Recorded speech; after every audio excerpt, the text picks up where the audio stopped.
ಏನ್ ಹಾಗೆ ಗುರಾಯಿಸ್ತಿದ್ಯಾ? ನೀನ್ ಮಾಡ್ತಿರೋ ಗನಂತಾರಿ ಕೆಲ್ಸ ನಂಗೆ ಗೊತ್ತಿಲ್ಲ ಅನ್ಕೊಂಡಿದ್ಯಾ? ಎಲ್ ಬಚ್ಚಿಟ್ಟಿದ್ಯಾ? ನೋಡು, ಇದು ಸಣ್ಣ ವಿಷಯ ಅಲ್ಲ, ಹೊರಗಡೆ ಗೊತ್ತಾದ್ರೆ ದೊಡ್ಡ ಇಶ್ಯೂ ಆಗುತ್ತೆ. ಓಹೋ, ಗೊತ್ತಾಗ್ಲಿ ಬಿಡು. ತಪ್ಪು ಮಾಡಕ್ಕಿಂತ ಮುಂಚೆ ಯೋಚನೆ ಮಾಡ್ಬೇಕಿತ್ತು. ಎಲ್ಲಿದಲ್ಲ ಅವಳು? ಎಲ್ ಬಚ್ಚಿಟ್ಟಿದ್ಯಾ ಅವಳನ್ನ? ಹೇಳು. ಯಾವಳನ್ನ?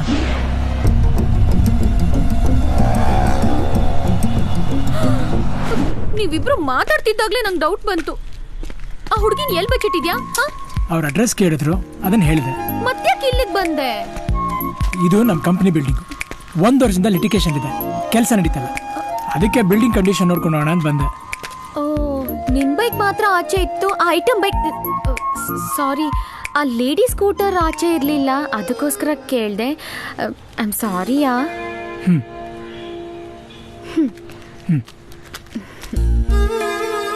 ಸಾರಿ. ಗೋ.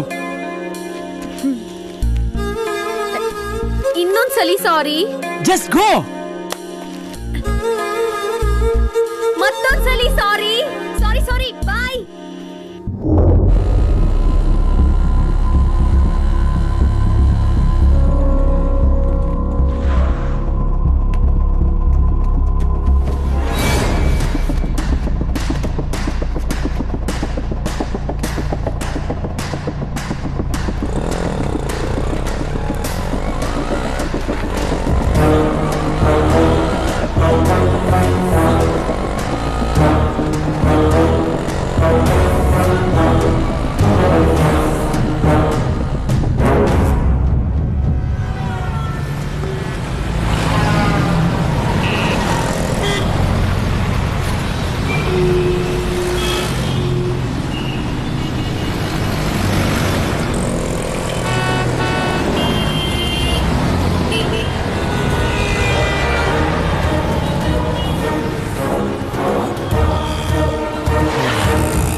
ಒಳಗಡೆ ಹೋಗಿ ಸರ್ ಸರ್ ಹೊರಗೆ ಬರಂಗಿಲ್ಲ ಸರ್ ಸರ್ ಹಾಗೆಲ್ಲ ಮಾಡಬಾರ್ದು ಸರ್.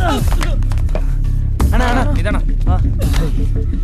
ನಮ್ಮ ಅಣ್ಣ ಅಲ್ಲೋ ಅಣ್ಣ, ಅದು ಜೈಲಲ್ಲಿ ಇದ್ದಾರಣ್ಣ. ಜೈಲಲ್ಲ? ಇಷ್ಟು ಜನ ಇದ್ರು ಅವ್ನು ಜೈಲ್ಗೆ ಹೋಗೋವರೆಗೂ ಏನು ಕೇಳ್ತಾ ಇದ್ರಿ? ಅವ್ನು ಯಾರು ಅಂತ ಗೊತ್ತಾಯ್ತಾ? ಇಲ್ಲ ಗೊತ್ತಾಗಿಲ್ವಾ ಸರ್? ಬೇಡ ಸರ್, ಬೇಡ ಸರ್, ಬೇಡ ಸರ್.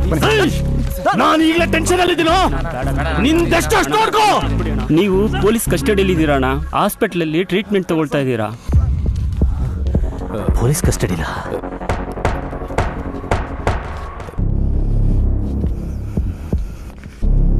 ಓಂಕಾರ್, ಓಂಕಾರ್ ಅಣ್ಣ, ನೀನು ಹೀಗೆಲ್ಲ ಬಿಹೇವ್ ಮಾಡಿದ್ರೆ ನಿಮ್ಮ ಅಣ್ಣನ ಬಿಟ್ಬಿಡಲ್ಲ. ಸ್ವಲ್ಪ ಸಮಾಧಾನ ಮಾಡ್ಕೊ, ಬೇರೆ ದಾರಿ ಇಲ್ಲ. ನಿನಗೇನಾಯ್ತು ಅಂತ ಪ್ರೆಸ್ನವ್ರ ಮುಂದೆ ಸತ್ಯ ಹೇಳಿದ್ರೆ ಮಾತ್ರ ನಿಮ್ಮ ಅಣ್ಣನ ಹೊರಗಡೆ ಕರ್ಕೊಂಬರಕ್ಕಾಗೋದು.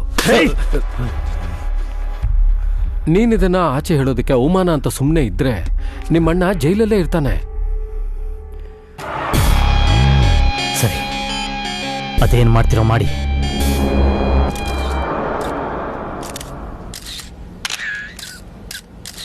ಪ್ರಶ್ನೋರ್ನ ಕರ್ಸಿ ಈಗ ಸೈಲೆಂಟ್ ಆಗಿದ್ರೆ ಹೇಗೆ? ಏನಾದರೂ ಹೇಳಿ. ನಾನು ತಪ್ಪಿಸ್ಕೊಂಡು ಎಲ್ಲೋ ಹೋಗ್ಬಿಟ್ಟಿದ್ದೀನಿ ಅಂತ ಸುಳ್ಳು ಕೇಸ್ ಹಾಕಿ ನಮ್ಮಣ್ಣನ ಅರೆಸ್ಟ್ ಮಾಡಿಬಿಟ್ಟಿದ್ದಾರೆ. ಆದರೆ ನಾನು ಎಲ್ಲೂ ಹೋಗಿಲ್ಲ. ಹೋಗಿಲ್ಲ ಅಂದರೆ ಜಾಮೀನು ಮುಗ್ದಿದ್ದು 5ನೇ ತಾರೀಕು. ಜೈಲಿಗೆ ಸರೆಂಡರ್ ಆಗ್ಬೋದಿತ್ತಲ್ಲ, ಯಾಕೆ ಹೋಗಿಲ್ಲ? Please sir, please manage sir. 4ನೇ ತಾರೀಕು ರಾತ್ರಿ ನನ್ನನ್ನೊಬ್ಬ ಕಿಡ್ನ್ಯಾಪ್ ಮಾಡಿ ಒಂದು ರೂಮಲ್ಲಿ ಕೂಡಾಕಿದ್ದ. ನಿಮ್ಮ ಅಣ್ಣನ ಕಾಪಾಡೋದಕ್ಕೆ ನೀವೇ ಸುಳ್ಳು ಹೇಳ್ತಾ ಇರ್ತಾರೆ. ನೀವೊಬ್ರೆ 19 ರಿಂದ 25 ವಯಸ್ಸಿನ ಒಳ್ಳೆ ಬಲಶಾಲಿಗಳಾದ 6-7 ಜನರ ಜೊತೆ ಜಗಳ ಆಡಿ ಅವ್ರನ್ನ ಕತ್ತರಿಸಿ ಜೀವಾವಧಿ ಶಿಕ್ಷೆ ಆಗಿದ್ ನಿಮ್ಮನ್ನ ಯಾವನೋ ಒಬ್ಬ ಬಂದ್ ಕಿಡ್ನಾಪ್ ಮಾಡ್ದ ಅಂದ್ರೆ ನಂಬಕ್ಕಾಗ್ತಿಲ್ವಲ್ಲ. ನನಗಿಂತ ಬಲಶಾಲಿಯಾಗಿದ್ದ ಅವನನ್ನು ಫೇಸ್ ಮಾಡೋಕ್ಕೆ ನನ್ನ ಕೈಲಾಗಲಿಲ್ಲ. ಅವ್ನು ನೋಡಕ್ಕೆ ಹೇಗಿದ್ದ? ಅವನ ಮುಖ ಕವರ್ ಮಾಡಿಕೊಂಡು ನನ್ನನ್ನು ನೋಡ್ದ. ಸಿಕ್ಕಿದ್ರೆ ಏನು ಮಾಡ್ತೀರಾ? ಕತ್ತರಿಸಾಕ್ತೀನಿ. ಎಕ್ಸ್ ಲಾ ಮಿನಿಸ್ಟರ್ ಸದಾಶಿವಯ್ಯ ತನ್ನ ಪವರ್ ಬಳಸಿ ತನ್ನ ತಮ್ಮನನ್ನು ಸ್ವಂತ ಜಾಮೀನಿನ ಮೇಲೆ ಬಿಡಿಸಿ ತಪ್ಪಿಸಿಕೊಳ್ಳುವಂತೆ ಮಾಡಿರುವ ಆರೋಪ ರುಜುವಾತಾಗಿತ್ತು. ಆದರೆ ಅವರ ತಮ್ಮ ತನ್ನನ್ನು ಅಪಹರಿಸಿದ್ದರು ಎಂಬ ಅವರ ಹೇಳಿಕೆಯನ್ನು ಗಣನೆಗೆ ತೆಗೆದುಕೊಂಡು ಅವರಿಗೆ ಜಾಮೀನು ಮಂಜೂರು ಮಾಡಲಾಗಿದೆ. ಹಾಗೆಯೇ ಲಾ ಕಾಲೇಜಿನಲ್ಲಿ ನಡೆದ ಗಲಾಟೆಗೆ ಸದಾಶಿವಯ್ಯನವರೇ ಕಾರಣ ಎಂಬ ಆರೋಪವಿದ್ದು ಈ ಪ್ರಕರಣವನ್ನು ವಿಚಾರಿಸಲು ಅವರನ್ನು 10 ದಿನಗಳ ಕಾಲ ಪೊಲೀಸ್ ಕಸ್ಟಡಿಯಲ್ಲಿ ಇರಿಸಬೇಕಾಗಿ ನ್ಯಾಯಾಲಯ ಆದೇಶಿಸುತ್ತದೆ.